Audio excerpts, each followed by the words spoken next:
Hey, hello, beautiful people, and welcome to the Montpelier Happy Hour here on WVEW 107.7 LP Brattleboro, your community radio station. As always, you can also find us on Brattleboro Community Television or BCTV and iTunes and Spotify. So keep an eye out for us wherever you get your podcast or other entertainment. I'm your host, Olga Peters, and as always, I am speaking with regular contributor Emily Kornheiser, who's one of 3 reps for the town of Brattleboro. Hello, Emily. Hello, Olga. Good morning. Good morning. And, I have to say, Emily, as we have been talking about the pandemic and how it is highlighting what needs to be fixed in society, I have to admit, I never thought we would come around to the topic of the workplace, quite like the pandemic has brought that topic to the surface. And just for background for listeners, Emily showed me an essay from the New York Times, or it appeared in the New York Times, by, I believe his name is Jonathan. I think it's pronounced Malesic. If I mispronounce that, I apologize, Jonathan. But it's an essay from his forthcoming book, The End of Burnout. And it was called The Future of Work Should Mean Working Less. And it just dove into all the different ways the work world or the job world or the employment world or the money-making world, however you want to call it, just is not working for people. And Emily, I know work and dignity and workers' rights are big for you. What did this essay at this point in time bring up for you?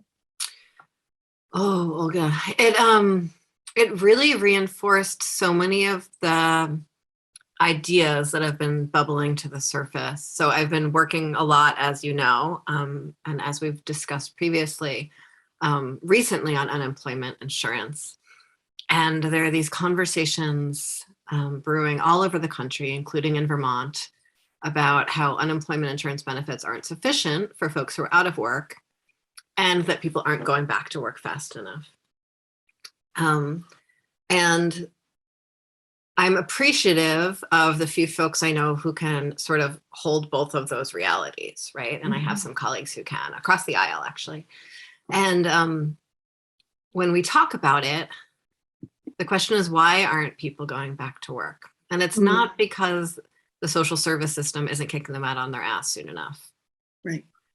And I, again, really appreciate the broad agreement that I think I've seen with my colleagues in Vermont on that, like, very clear line in the sand. The problem is not that the social service system is too good. That is not why people aren't going to work. People aren't going to work because it was barely working before the pandemic. I think we were all intensely frayed at the edges before the pandemic. You know, white collar workers were working 70 hours a week.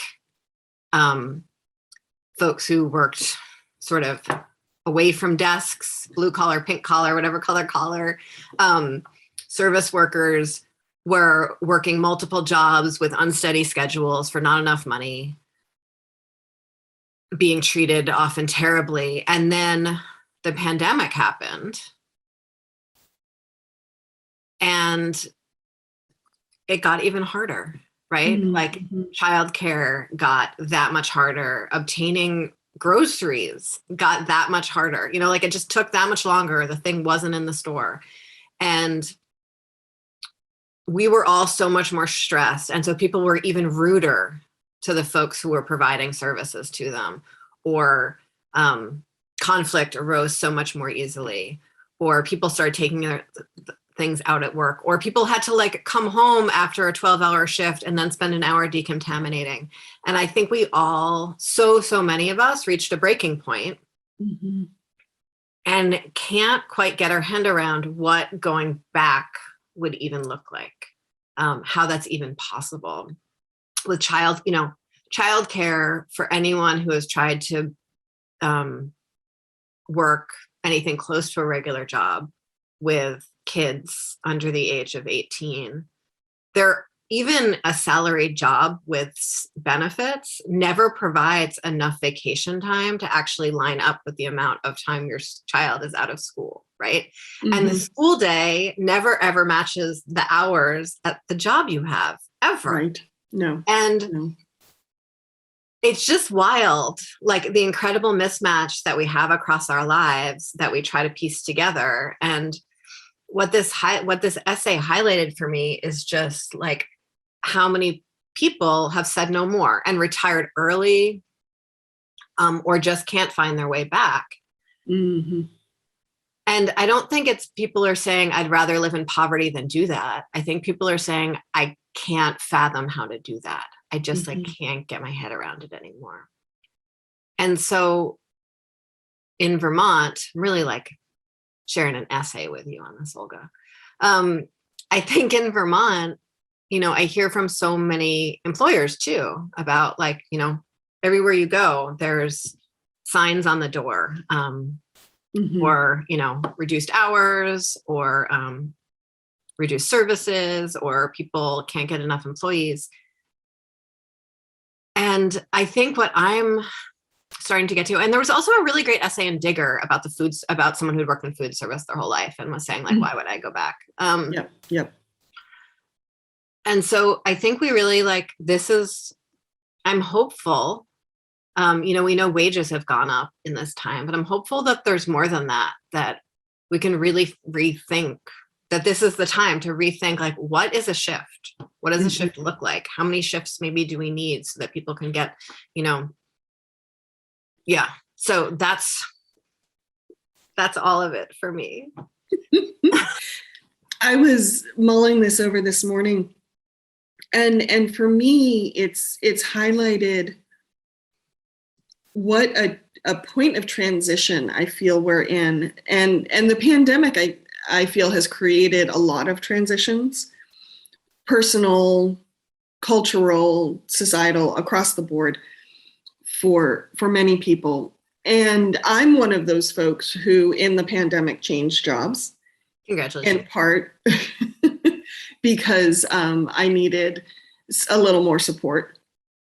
And I also, I was thinking too about transitions, how important it is to get them right, and not just go back to the same old. Because part of me, this is just a personal belief, but I'm not sure transitions happen unless something needs to change. I think quite often transitions happen because of forces outside our control. And when I was reading through the essay, they have a number of quotes that the New York Times staff gathered from people about, I'm never going back to being the last parent to pick up my kids from school, or something like that. And how much those comments also reminded me of comments made from people who are going through grief after the loss of a loved one. And it's forcing them to kind of reevaluate their life. And that too brings me back to transitions and about how important it is for us to get whatever we change in the workplace really needs to be for the better and to be more supportive, because these changes that people are coming to, or these realizations people are coming to, are not necessarily easy won. They're coming at the end of a very long experience for a lot of people. And I think we almost, this essay talks a lot about dignity, and I almost feel that part of a dignified response is making sure that we change things for the better. The other thing this essay brought up for me is a conversation I recently had with my stepdad, who, when I made the transition to this new job, day job, I call it, because I still do my freelance work, I specifically chose to go to 32 hours. And one of the reasons is my dad's going through some health needs. And so almost one day a week, I am doing something for his healthcare. And we had this conversation recently about his concerns about what this means for my financial life, and how there isn't really much that will make up whatever those 8 hours of wages that I'm not earning from my day job because I'm helping him. And that conversation is ongoing. But again, I think it highlights so often how we have to make these choices. And sometimes the choices that are better for us and better for the people we love. And I feel if you're making those choices, probably better for society overall. They so often can come at an economic cost. Mm-hmm. And how frustrating and unfair that can feel sometimes. Mm-hmm. I also was I was laid off during pandemic. Right. You left your job voluntarily. Yes. And I don't know, it's a transition that is, it's a transition. Yep. Nevertheless. True. And had a lot of grief and a lot of curiosity and a lot of fear. And I think actually, talking to you about your own transition, you also had grief and curiosity and fear. Yes, definitely. And then, I met with my former director last week, I think. And I thanked him. And I know that's huge privilege that I got to thank him. But a lot becomes available when transitions are thrust upon us. Mm-hmm, mm-hmm. And I think that's true for employers right now, just as much as employees. And so, I was talking to a friend yesterday who also became a single mother quite unexpectedly when her child was young. And we were talking about how the fact that we had both experienced really profoundly deep economic and social crisis, mm-hmm. And then sort of come out the other side. We knew that we both had the security of knowing we'd be okay through transitions because of that. And I recognize that there's a lot of privilege in that I didn't have crises every 6 months or every 3 months or every year. I had a long period of constant crisis, and then have really had a lot of stability since then. Partly because of a new partnership, and heterosexual relationships bring a lot of stability to women's lives, and men's lives too. So anyway, really spinning out here, but my point is the question of employers. Like, employees are saying, I just can't. Like, I want to, and I can't. I have been pushed to the edge and I've gone past it. And I see that I can't go back because mm-hmm. my kids' childcare is less stable, because my parent is more sick, because the healthcare system is even harder to access. And so there's all of that. And then there's employers who are also in crisis. Mm-hmm. And I see that they don't have the space to step outside of crisis because they haven't been laid off, right? They haven't been forced to go home because of COVID. So they're still in the thick of it. They're still in the crisis, don't have the space for reflection. And so the question is, how can we, my question, is the question. My question is that as a lawmaker, how can I support employers to make the transitions that they need to in order to have an adequate workforce? Because I know that they're not going to be able to make all those decisions themselves in the state of crisis. And so, the other day I was driving past a mill that I drive past a lot, and they're always hiring, and they were hiring before the pandemic, and they're still hiring. And I just wondered, like, what if all of their shifts were 6 hours? Mm-hmm. Like, what if that was just the default, a 6-hour shift? Like, how would that change for who walked in the door? Who would say that is possible and this other thing isn't possible? Like, those little tweaks. How many folks might go back to food service if they knew that they had guaranteed pay or guaranteed hours? Or if they knew that they had a right to, ban a sexually harassing customer, right? Like, what can we do to create frameworks where the balance feels more possible for everyone in the system, right? Well, I think that is such an important question, Emily, because in many ways, in the spirit of transitions, it is important that we support employers to make this transition, because if we don't, then they're still watching their overhead tick over, and their bills haven't gone away. And so if we don't support them through a transition to whatever the next new possibility is, then they have no other reason than to try to recreate what was supporting them and paying their bills before the transition started. To rubber band back to whatever was. Yeah. The on Labor Day and May Day, that sort of graphic, that really beautiful woodblock graphic floats around, which is, 8 hours for work, 8 hours for play, 8 hours for rest. And that's, I wish I knew who made that woodblock. It's so beautiful. And we don't have that anymore. And part of the reason we don't have that anymore is because women aren't at home supporting the rest. So it's, the 8 hours of work is usually more than 8 hours of work at somewhere that someone is sort of paying you, that owns the means of production. And then the 8 hours that would be play are usually spent at homework, whether that's getting home or cleaning the house or cooking food or taking care of children or whatever it is.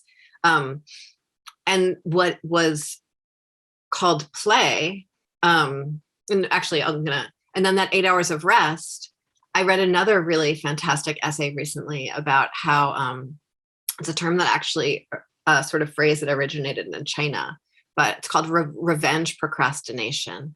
And how those of us who don't have enough rest, that we feel like all of our hours are given over to either service to family or service to an employer, will do really ridiculous things with our time in order to sort of steal it back. And that often involves like doom scrolling when you should be sleeping, right? But for some reason, the doom scrolling feels like so necessary and possible, or like, looking at makeup videos on Instagram or like whatever it is. I might have just told everyone way too much about myself, but mine was binge watching TV. Yeah, totally. When I totally loved that. That was the first sign that I needed to make a change, was I was revenge procrastinating. Totally. Revenge procrastination. And like, it's activities that sap your will to live, that sap your energy, but you keep on doing them because you have not enough energy to actually make a different choice. Yep. And so like even the rest has been, we've taken it from ourselves, or it's been taken from us in the way we're living now. And what's called play, I think, in those sort of like divided arenas, that's not, I guess for some people that might be like out playing ball on the neighborhood softball team. But that's also just like talking with friends or volunteering or like showing up at a community meeting to learn something. Like that's adult learning, that play. And so what it takes from our communities when we don't have that playtime is we don't have the time to gather purposefully with each other to share and create. Yeah. What you're saying makes me think of some concepts in feng shui, which I think I've mentioned to you before, that in feng shui, everything works on 5 elements. And they go in the order of water, wood, fire, earth, metal. And when I was learning about these elements and how they work together, one thing that really hit me is that each of these elements, if you follow them around in the creative cycle, they start with inspiration and like an unformed idea or thought or emotion, which is water, and then circle around to metal, which is actually rest and refinement, that you kind of stop and look at what you've done and you process it and you reflect before you go on to the next cycle. And it's really hit me this past year how often in our lives we don't do that full cycle. Like we are just kind of going straight. I'm not even sure we go through water sometimes. We're just like, wood is about resources and production and projects and growing, and then fire is about action, and earth is about making it real. Sometimes I think we're just in those 3 and we're not actually doing the full stop, reflect, see what needs to change and grow and move, and then go on to the next one. And when you don't do that, like in feng shui, you end up with an unbalanced environment, is essentially what happens. And if an environment is unbalanced, it can lead to illness. Mm-hmm. And so, and there's so much illness.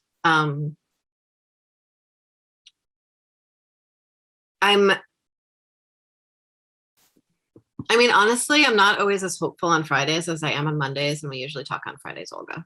Mm-hmm. But I'm going to look for my Monday morning hopefulness right now. And think about sort of what this future of work might look like that, I think a lot of people have been talking about for a long time pre-pandemic, mm-hmm. that the pandemic made feel almost inevitable for a little while, then felt right now still feels far away, but the actual work we have isn't working, right? Mm-hmm. The workforce shortage we have here is not the same workforce shortage we had 4 years ago in Vermont. Mm-hmm. A very different workforce shortage. Mm-hmm. Could you, back up a little bit, because we have been talking about the workforce shortage so much in Vermont. Mm-hmm. I'd love if you could differentiate a little bit for folks why they're different. Mm-hmm. So historically in Vermont, there's been a big fear about workforce shortages. And some of that was about sort of how many more folks sort of on the retirement end of their careers we have than folks on the emerging end of their careers. Mm-hmm. And so that looking at that balance of human capital was really, really scary for people. We also had we've always had very few folks who were officially unemployed in Vermont. Mm. And that is actually mostly because of the way the federal labor department defines unemployed. And I think we've talked about that before, but essentially it means that you are have left a full-time job and you're actively looking for a new full-time job. And Vermont has never been a state that was as focused on full-time work as a lot of other states. Mm-hmm. Because people piece together multiple part-time jobs. And so you would be included, underemployed people are not included in those numbers. And then because of the childcare crisis, we also had a lot of women that were not working pre-pandemic, mm-hmm. Who are also not counted as unemployed. So that was sort of and those things are all true still. Mm-hmm. But the biggest part of the labor shortage that people were really focused on previously was sort of a skill mismatch. That employers, and we really haven't talked about this in quite a while, but we have talked about it before. We have, but it's probably been at least a year, maybe. Mm-hmm. Yeah. And so the skill mismatch was that, in 2019, employers really expected something that they did not expect historically, which is that employees would come to them with all the skills they needed to do the job that they did, right? Yeah.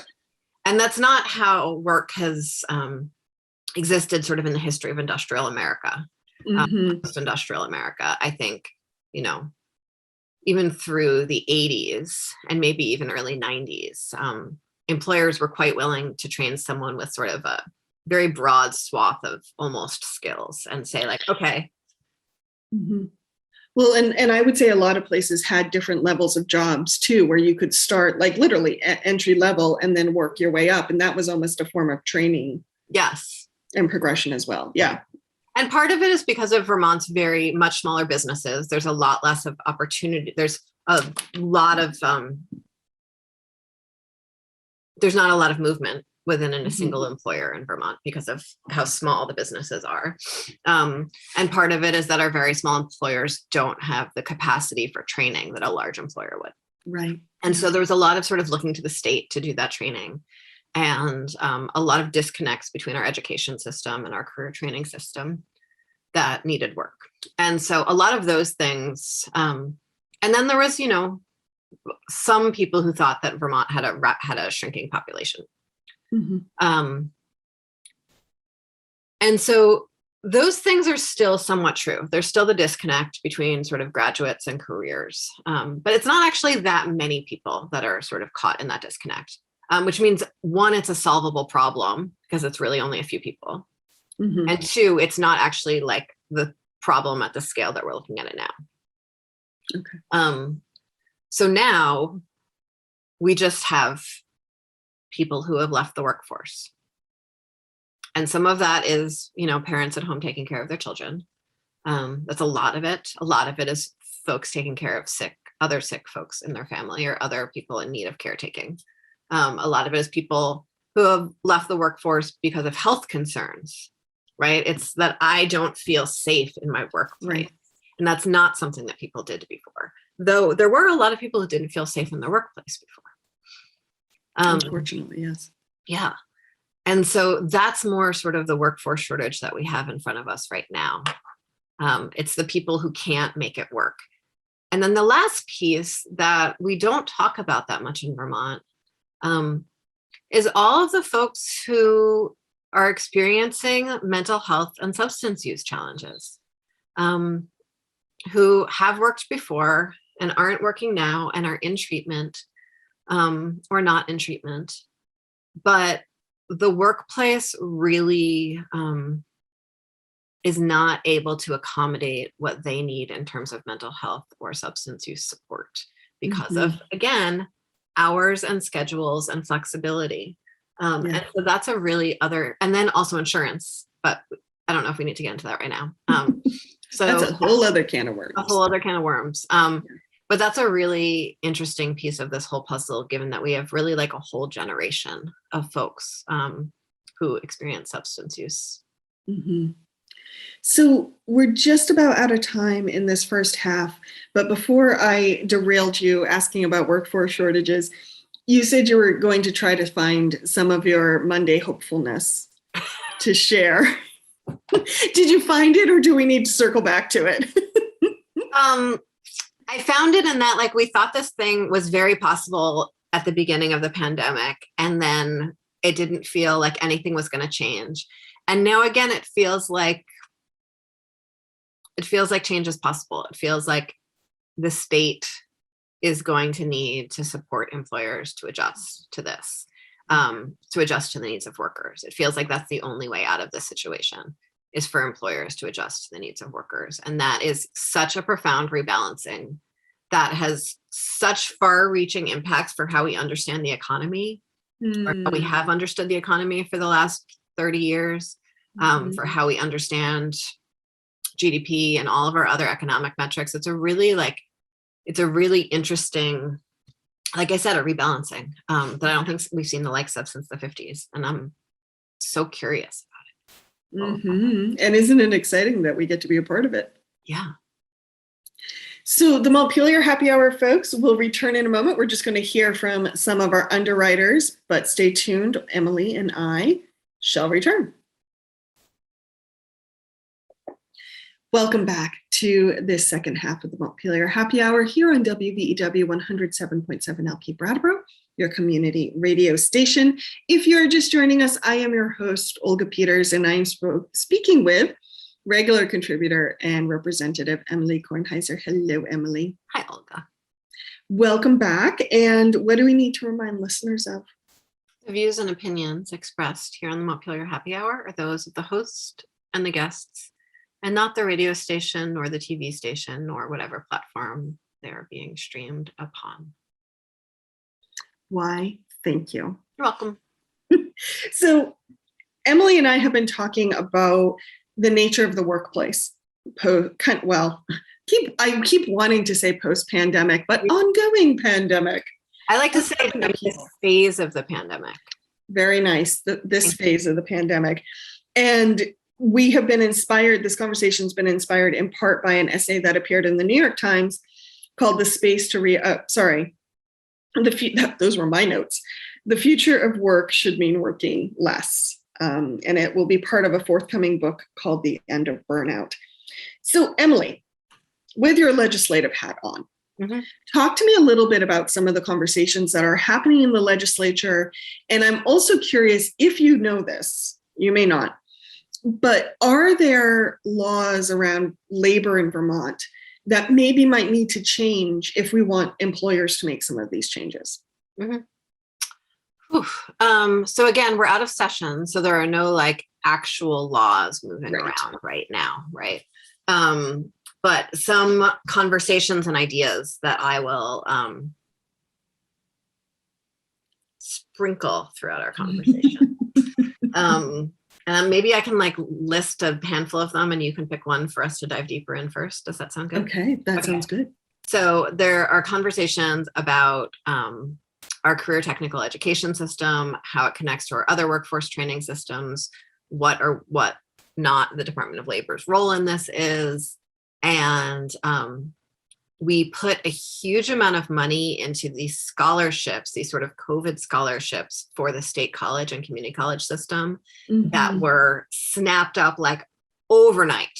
And so there's a lot of questions about like, what does that mean and how can we put more money in there?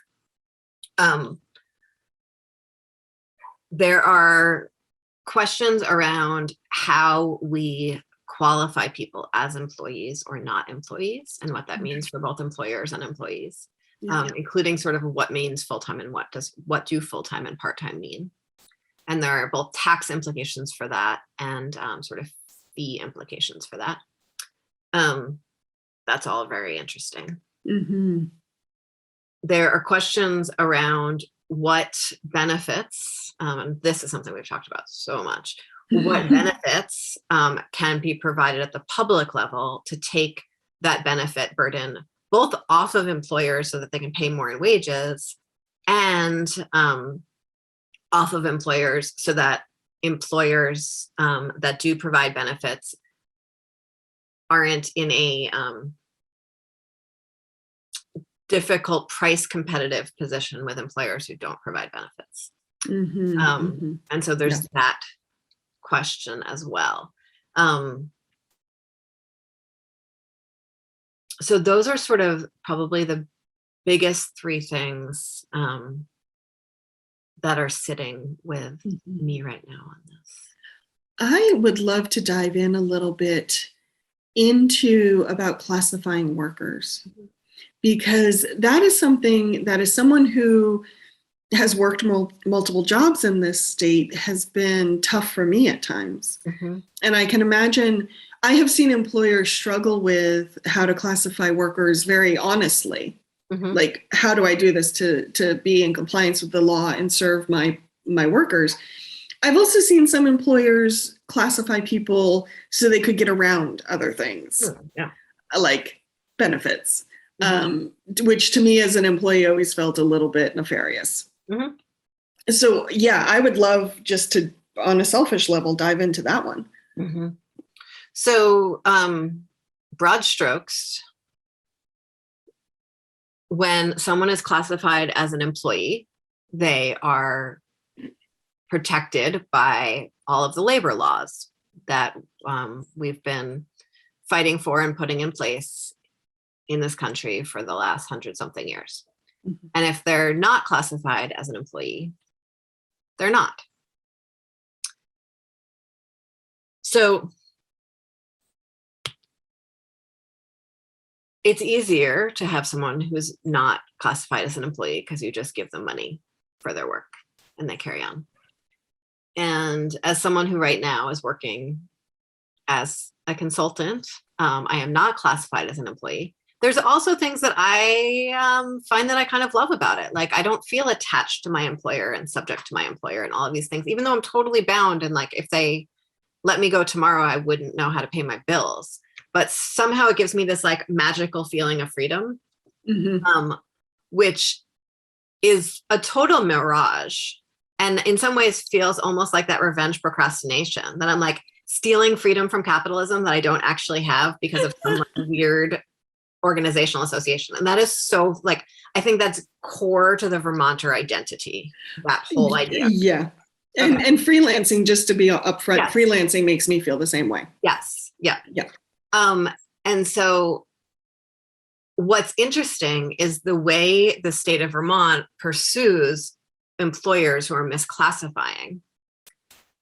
is it's on a complaint-driven basis. And so if someone has consented to be misclassified, which is what most of us who are misclassified do, either because it's the only way we can get a job at that place and we think it's going to lead to more and better, or we need a job or whatever, or we have this like bizarre magical freedom narrative that we've created, which again, I've created too. So like, you know, no digs on anyone else who has created the freedom narrative.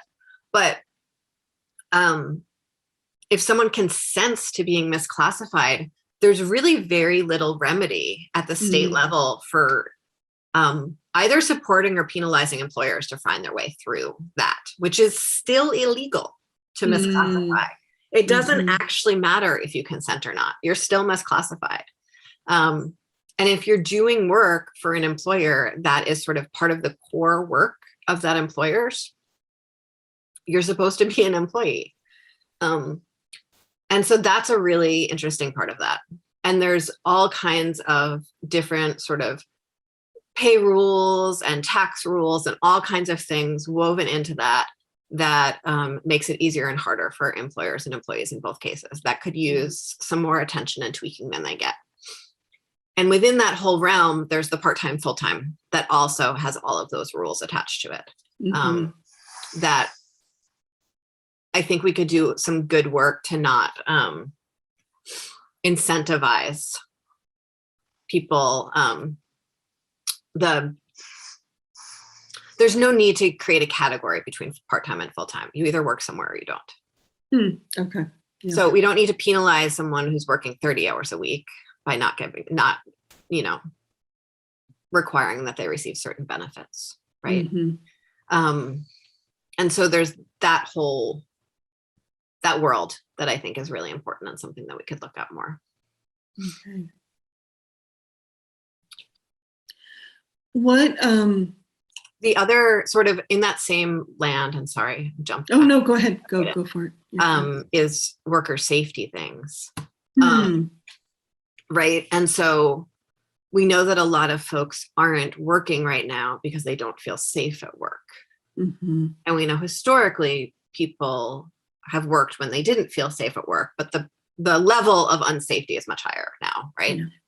But when the state imposes worker safety guidelines, like say universal inside mask mandates, which we desperately need right now, or ensures that workers' comp policies support something and incentivize something like universal mask mandates, then employers don't have to navigate all of that themselves. It takes the pressure off of them. They can say, it's not me that's making you wear a mask, even though it's uncomfortable.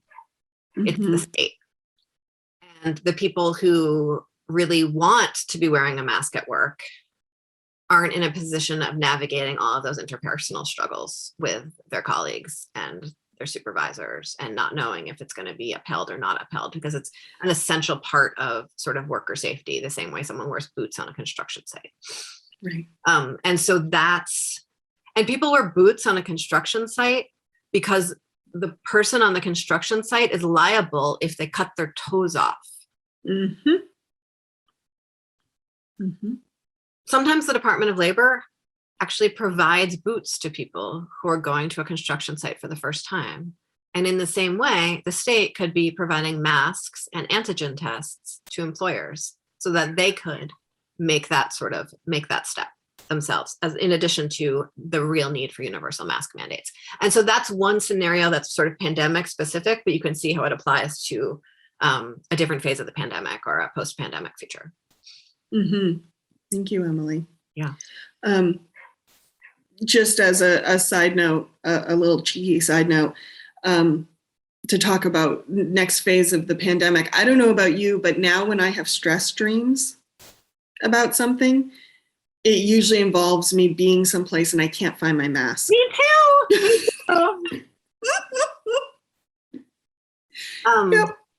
Yep. Yeah. You know, it's funny. Historically, my stress dreams have always been, and I have not worked in food service for probably 10 years now, but my stress dreams always have been that I am waiting tables somewhere and I either can't figure out which tables are in my section, or I am stuck at a table in my section and everyone else really wants me, but this like one person in front of me will not stop talking and I can't get away from them. Or there's a really, really, really long distance between the kitchen and the tables I'm serving, and I'm trying to carry food and I can't go fast enough. So those are my usual stress streams, which are also like super work, say, like, you know, they're like definitely like work stress streams, but it's so funny. Mine are always now, like, it's not that I'm naked and I'm not supposed to be naked. It's that like all of a sudden I'm not wearing a mask. Yeah. Yep. So good. My stress streams historically are I'm in a car and either I'm driving down a windy road with like lots of pedestrians or houses close to the road, or I'm in traffic and the brakes go out. And I'm trying to navigate this car and it's picking up speed and I'm in danger of hitting people or hitting other cars. That's always my stress stream. But now, yes, it's trying to go into some place and can't find my mask. So the pandemic, it just reaches all parts of our lives. Emily, are there other labor laws or ways of doing business in Vermont that you think folks should understand to greater understand this kind of transition and where we hope we can go to? So the other piece is sort of those social services or employee benefits that can be provided by the state rather than by individual employers. Mm-hmm. And so that's supporting childcare and supporting childcare at many, many different times of day. So mm-hmm. people could work, say, these magical 6-hour shifts or split shifts or whatever and still have their childcare work. Or second or third shift even. Yeah, exactly. Yeah. Or fourth shift, you know, mm-hmm. if each shift is 6 hours, we'll need 4 of them, right? There you go. Good point. So it's, you know, it's family medical leave that, you know, what we see when family medical leave is provided is that people don't exit their jobs when they have a health need or a family care need. They stay and then they come back. And it's incredibly expensive to employers to hire and train a new employee. It is so much less expensive if that person is able to be retained through a leave period. So family medical leave is huge. Childcare is huge. Unemployment insurance that also covers self-employed people could be really incredible. And we saw that, you know, through PUA, that really helps people find their way in a lot of ways. That security that can be provided can help people start new businesses or find something that's flexible enough to sort of meet their family's needs and their own needs. Helps artists make more time for art, those kinds of things, or have the security to make art. And so those are other ways the state can really sort of intercede in order to support a transformation of work. Yeah. I've always been surprised, especially given how so many Vermonters cobble together multiple jobs. I do wish we had a better way of having benefits follow workers rather than follow employers. Yeah. So that just an example, and I've used this example before, but it's kind of a pet peeve of mine. You know, when I am now on employer-sponsored healthcare, but when I was on Vermont Health Connect or going through Vermont Health Connect as an individual market, you know, my income based on my freelancing and such would go up and down month to month. And if I was really adhering to the rules of Health Connect, then every month I would call them up and they would do an income adjustment. No one has time. Health Connect doesn't have time for that. Nobody has time for that. And so, yeah, that just always made me wish that there were benefits that could follow me as a worker rather than with employees and could actually understand those ups and downs that being self-employed or freelancing could create. And in a state like Vermont, I never understood why we don't have those things. And so, yeah, and really want to, you know, put in a plug that if the Build Back Better infrastructure bill, you know, the second one that's in the reconciliation bill, if that passes, we're going to be able to do all those things like fairly easily. And what Vermont has, this last session, we put a whole bunch of bills in play to sort of get the landscape ready for when that money is here. And so, with my colleague Robin Shai, I sponsored a really strong universal family medical leave bill that's really sitting on the wall waiting for that federal money to come to help us jumpstart it. And our childcare system is like primed and ready for this enormous cash infusion at the moment we have like all the enabling legislation in place. And we are actively working on this sort of UI task force about what can be the future of our unemployment system if our IT system could be upgraded. And so all of these pieces feel so close right now. And there's just like these two senators.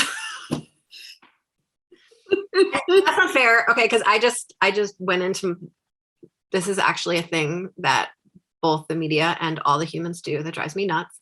It's not just those two senators, it's all the Republican senators too. And so when like a Democrat breaks ranks, it's like all on that Democrat that broke ranks. But like there's also all the other people who are voting no, who are also stinkers, who don't want us to take care of our needs. So excuse me for that. So we have just about 10 minutes before the end of this segment. I want to shift a little bit to, especially in Vermont, the concept of quality of life. Because quite often you and I have talked to no end about how wages are pretty sad in Vermont, especially when you compare us to other New England states or our neighbor, New York. But we hear the argument in favor of those crappy wages for, I wonder if I can say that on the radio. I just did. Is, well, you get this great quality of life. And it's the Vermont tax that if you live in Vermont, you just know that it's such a wonderful place to live that you don't mind those lower wages, which never really held water for me because I see all the ways that Vermont suffers from people not being able to afford their lives, basically. But I would love to try to connect that concept of quality of life, if that really is a goal that we as Vermonters have, then how does that connect to what's happening now for you as a legislator with some of these transitions happening around the workplace? Well, I think that if, as we reopen or open back up or make this next step, if the next phase, whatever it is, the next phase of the next phase. Yes. If we can find a way to have the 6-hour workday pay what the 8-hour workday did, right? If part-time work can feel more possible, if, we could work part-time and then do an extra project that like drives our hearts and pays us. Or volunteer for all those town committees that are desperate for volunteers because we operate on volunteerism in so many ways. We do, but if that volunteerism acknowledged that people can't afford to volunteer, what would that look like, right? So the Brattleboro Select Board now pays a stipend if someone needs to pay for any care while they're serving. Yep, dependent care, and pays enough to actually sort of cover the time that you're working there. If we did that more often, if the legislature paid enough, being very cognizant yesterday of the folks who are sort of in party leadership in whatever party it is, do a huge amount of work sort of outside of committee to keep us all running in the same direction. And they don't get paid for any of that. And that's like a full-time, all year round job. So if all of those pieces could acknowledge what we each need to make it work. And that sort of phrase, making it work, like government needs to work for people. Employers need to make sure that work makes the rest of someone's life possible. And the folks who are showing up to work, can also acknowledge that they're making sort of whatever the workplace is run. But if we all had just a little bit more space, then I think we all could have that capacity to not feel, drowning in the scarcity and the panic, but to sort of step into that. I don't know if I answered your question because I don't remember what your question was anymore. It was very well. It was pretty broad, and it was pretty nebulous. And that is, I'll just rephrase it in case it shakes something loose for you. We talk about one of the hallmarks of Vermont being quality of life. But I would say in our work lives, that's not always true. And in our wage lives, that's not always true. So how can we make this world of work align with that idea of Vermont as having a very high quality of life? Yeah, I think it's those things. I think it's also, I don't know how much this lines up with this work conversation, but I think it's really, really important to say, and it's something that Chris Campany is really eloquent about, the director of our, the Wyndham Regional Commission. Is that what it's called? Yes. Yep. Yeah, that was weird. Regional Planning Commission. And that's that our recreational spaces aren't for everyone. And so we talk about a quality of life, but a lot of folks in Vermont don't have ready access to either the sort of side of outside recreation that features prominently in our marketing materials.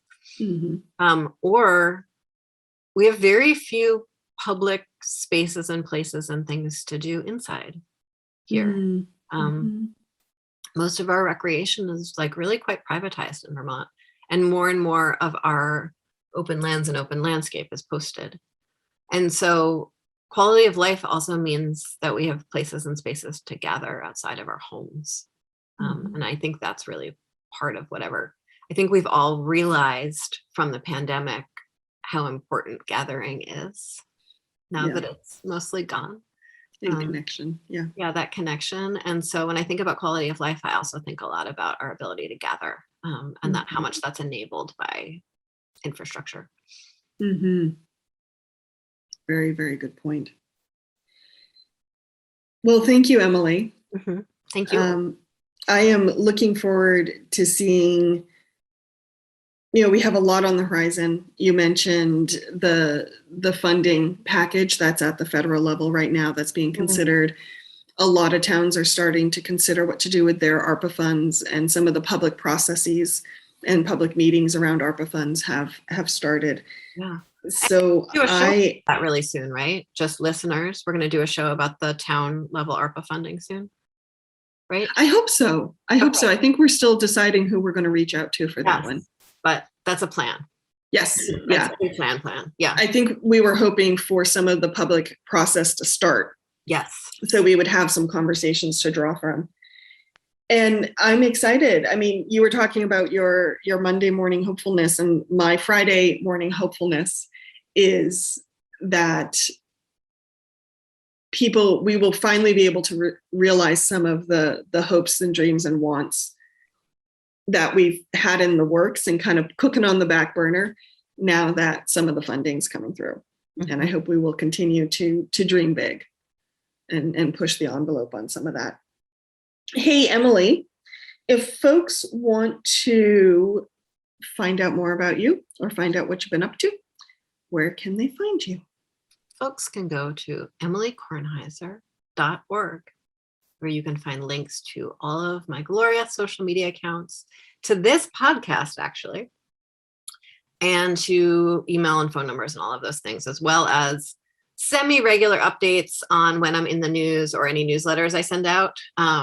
But I have been without interns this summer, and so all of those things will be updated real soon with my new glorious crop of UVM interns. Yay. Congratulations. Thanks. Well, as always, you can find the Montpelier Happy Hour at our Facebook page.